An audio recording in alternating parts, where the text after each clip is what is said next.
Right, hi folks. I'm going to show you how to use the breadboard to actually power an LED.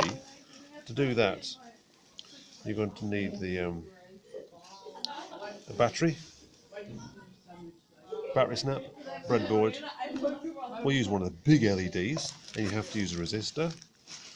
The resistor, as I told you, reduces the current, so we don't actually destroy the LED there. Okay, take the red end of the battery snap, goes in positive. Negative end goes in negative. You see the little negative thing there? Plug it into the battery. There's a new, oh, it's got a cover on it.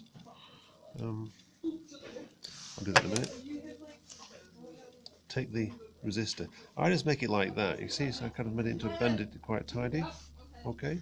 We'll make sure the current goes through this. So I'm putting one end into the negative, another one into one of the little rails there.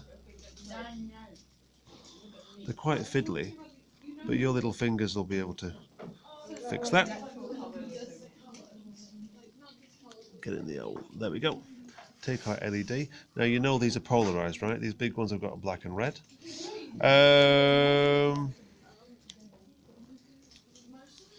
Positive is this end. Negative is that end. You'll see there. See, it's on the same rail here as the resistor, because these are little.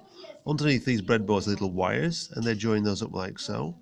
And there's long wires going down these long rails here. Now, if I plug this in, I just need to get the top of this. I'll get another battery.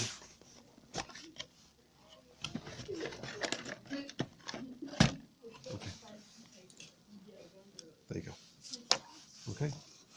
Now, so the current's going through the resistor along the rail there to this little LED. It's flashing. Now what we're going to do, I want you to actually hook up all of these resistors the same way. Now you know these are longs positive, short is negative. So let's carry on with this then. We're going to have the long one in positive. And I'm going to use another resistor here in the negative side. Again, bend it over. So it's going to stretch from the negative leg of my resistor over to my negative rail, and that should light up. Okay, and then if you want to be really quite ambitious, see how you can actually put a push button switch into the circuit. These are not polarized, by the way. Alright, thanks folks.